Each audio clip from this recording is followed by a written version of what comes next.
Alright guys, TacticalRab back again today. I hope you're all doing well and enjoying your day so far, with Los Angeles Guerrillas confirming their intent to lock Arcitys down to the organisation under a 3-year deal. FormaL believes that FaZe will very soon live to regret their decision to get rid of this player. Scump seems to agree, and also reveals some more information as to how exactly things went down in the OpTic camp over the last couple of weeks. Very much enjoyed your thoughts in the comment section below. Hit the like button if you enjoy. Subscribe if you are new as always. I'd greatly appreciate it. It really helps out the channel. Thank you very much indeed for doing that. There's another team announcement, I believe, due later on today. Hit the red button to make sure you don't miss out on that one when we probably cover it this afternoon, if things go as we expect them to. First of all, just to mention this, if you guys didn't see it last night, the rumoured season schedule for next year. There's some pros, there's some cons. I discussed it yesterday. One thing to mention though is that apparently the chances of a London event are practically negligible. I don't really know why, why isn't London hosting? I mean, the last time London had an event was at the start of 2020 in the Modern Warfare season. There's been nothing since then. The fact that there's not going to be a London event in the entirety of 2023 seems, I don't know why that's the case, to be honest, but I guess there might be multiple reasons for it, and of course not confirmed anyway. We shall see in due course. Apparently though, Boston will almost certainly host one, so yeah, just some further indications on what might be the format next season, but that's definitely disappointing as a UK Call of Duty fan. This also just to mention, because I know people are understandably frustrated about the online qualifiers, right? It would be nice to have them all on LAN back in a studio in Columbus, Ohio, like they used to be in the MLG days, doing the entire league matches, like in the qualifying matches in a LAN environment, before you then fly out to the venue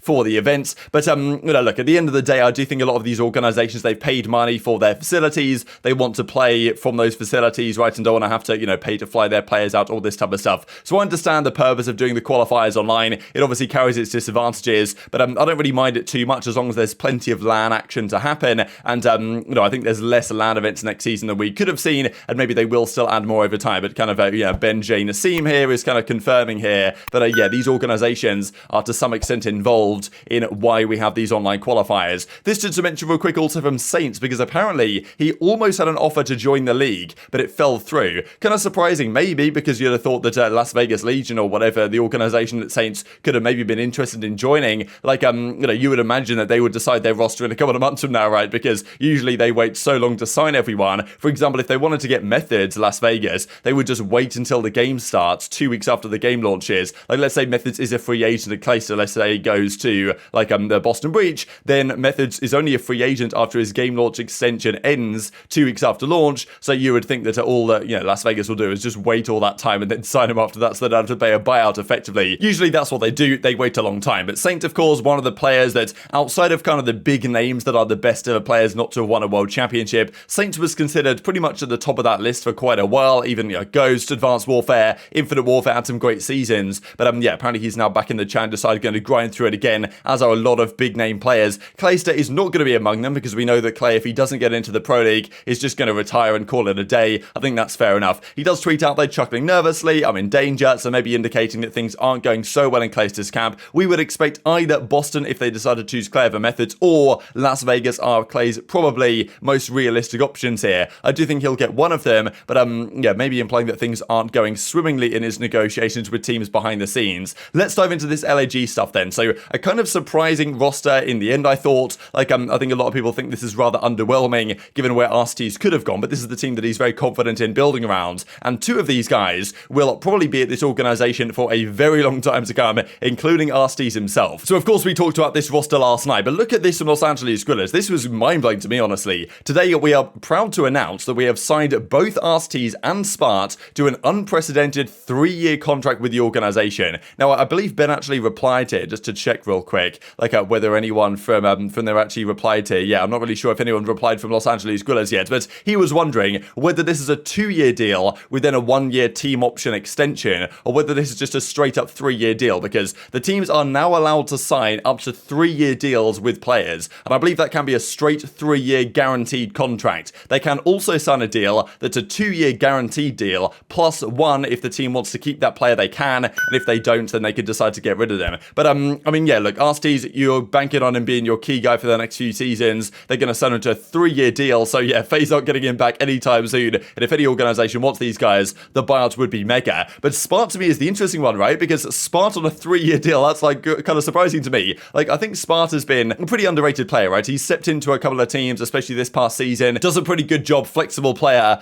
He's a solid Pro League caliber player, I think, on his day. But he's not a star star player, I think, by any means, and maybe they're banking on him becoming that, right? And it's interesting to me that they would do this just because, like, their coaching staff is also disintegrating, right? Bevels is gone. Ricky is now the head coach. He's like the team manager or something, so they need a head coach. So, I can kind of understand this if, like, a coach of the team has said, look, Spart, he's the guy to watch, like, he's better than people think he is, like, and if they trust that coach, they would then say, okay, yeah, Spart, okay, yeah, let's get him to the long-term deal. But of course, they don't have the coaching staff that has done that, right? So it's kind of like, who's making this call to be like, Spart's going to be a key franchise piece? Because I can't really see a world in which other organizations are going to come really knocking on the door for Spart over the next couple of seasons. Maybe they really see something in him, right? Which is pretty cool for Spart. It gets this guaranteed, potentially straight up 3-year contract with Arcitys. But I mean, yeah, the Arcitys one I understand. The Spart one is like, damn, has he finessed them here, or do they really see a player in Spart? Because I think Spart's pretty solid, but I don't think he's a spectacular player by any means. Maybe he'll prove his worth here over time, but I certainly thought it was rather surprising. And even as Spart says, you don't understand how good it feels to be in the league this year from the start of the season. That's the thing, of course. Last season he came in, did a good job for Major 2, then he was dropped again for Gunless, then he was once again brought back in for Gunless, so absolute mess his last couple of seasons have been. And he's been on Los Angeles Guerrillas practically since the inception of the league. He was there in Modern Warfare to not great success, came back a few years later. And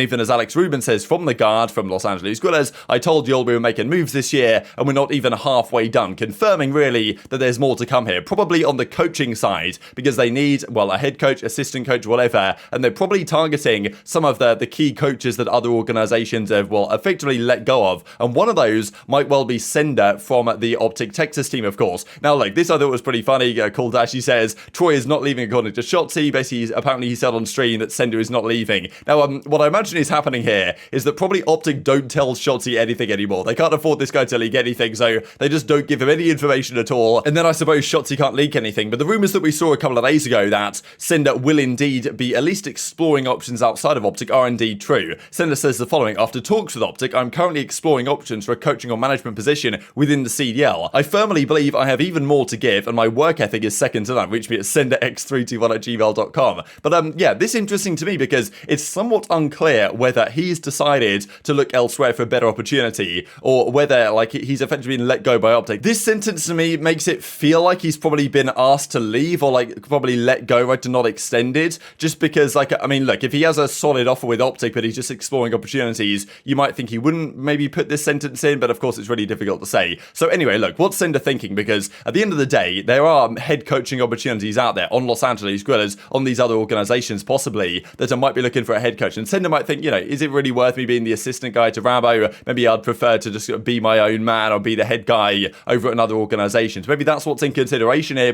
or OpTic have just decided, like, we're not going to continue with Sender anymore. We're going to get another coach in, or another analyst in, or of course like JP Krez analyst. But you'd have thought maybe a 3-man coaching team at OpTic would have been worthwhile. So still pretty surprising. You could of course stay at OpTic, right? But also I'm wondering, like, okay, how much do OpTic pay relative to other organizations like LAG? Like, I don't really know how well OpTic pay their coaching staff, but LAG have more money, so they could possibly do that, right? So that's a possibility at least that Sender might be considering right now. And even Arcitys does reply with the kind of hey waves that, yeah, maybe Sender LAG is a possibility. And even Parasite replies, good luck, homie. So maybe Parasite eyeing up the kind of assistant coach opportunity on the OpTic side, which would be rather spicy and interesting indeed. And even this, just to mention real quick, Arcitys kind of team card comes out, Rambo replies with a thinking emoji, and then he comes back with a kind of facepalm emoji, right? Kind of saying that, why did they get rid of you guys? Is probably what he's indicating here, given the fact that, okay, the stats might not be great, but people realize generally Arcitys does more for the team than just the numbers. Maybe the team thought, like, we need to upgrade our firepower. Arcitys, of course, not happy at all with his departure from FaZe. He was saying, look, really, the team didn't respect me, didn't trust me. That's what it felt like the last few months. Of course, we talked about that last night. And it does seem like this has been building for quite some time, that the team wanted to drop Arcitys. Now, will this prove to be a major mistake by the FaZe organization and the players themselves? That is at least what FormaL believes. I'll share a clip from it. It's actually not this podcast. I mean, the one that this clip is from, but there's the podcast that came out last night. FormaL is talking about the LC situation, saying that FaZe will deeply regret getting rid of him.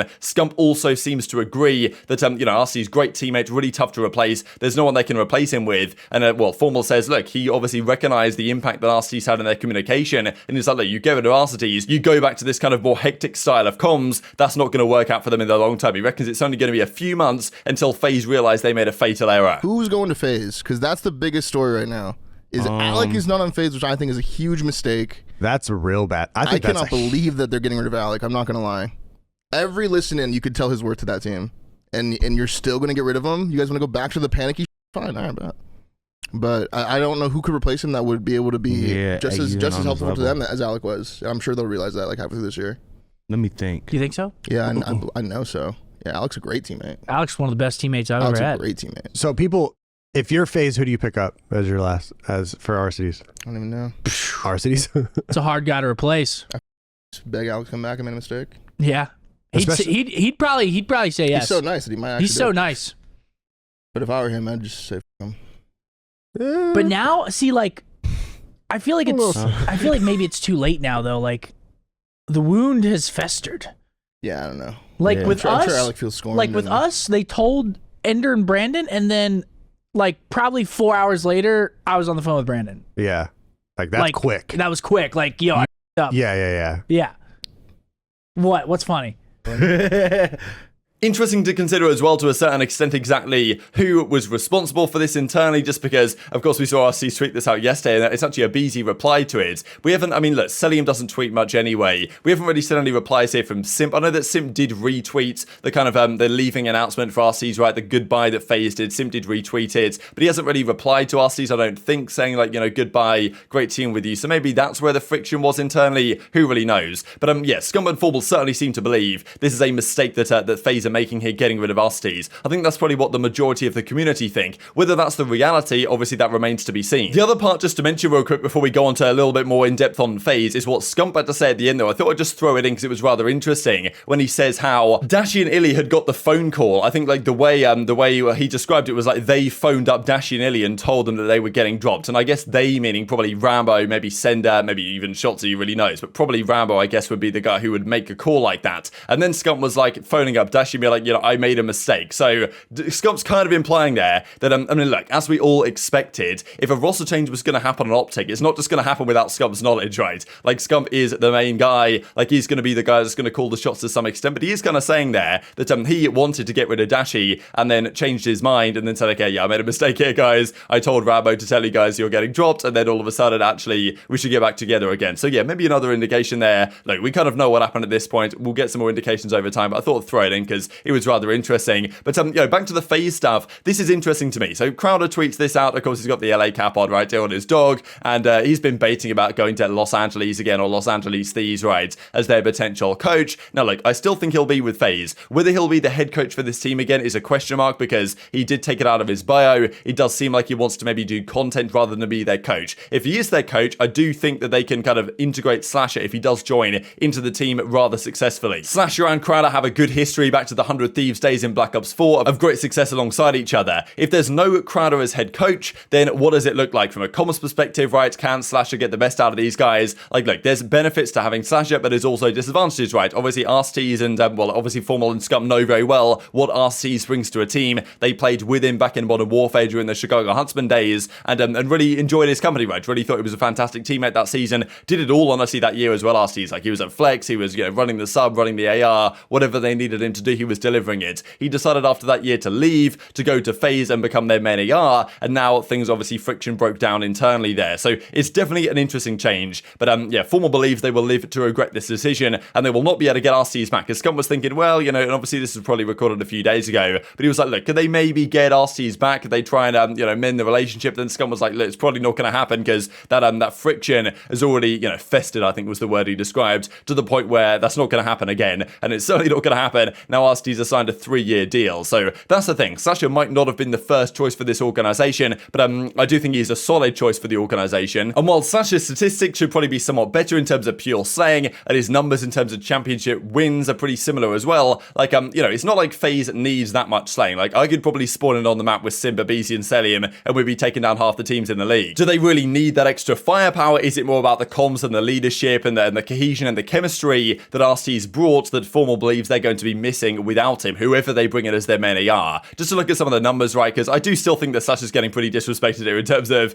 like, the people are saying that this is going to be a terrible move. I definitely think it won't be, well, like, FaZe are going to be good regardless, I think. Whether down the line, like, this team doesn't work out, I think that is a question mark. But obviously things weren't working out with Arcitys internally, and he even felt like for quite a while now that he was brewing that he was going to get dropped here. So, look, at the end of the day, even great teams eventually have their mishaps, and things just have to change, otherwise the chemistry will keep going downhill. So definitely me and tweet your thoughts in the comment section below. Hope you guys enjoyed the video. If you did enjoy it, hit on the like button, tell us a YouTube god, this is a good video, others like you should see it as well, and I'll grow the competitive Call of Duty community. Thank you for watching as always, take care of yourselves, and I'll see you next time.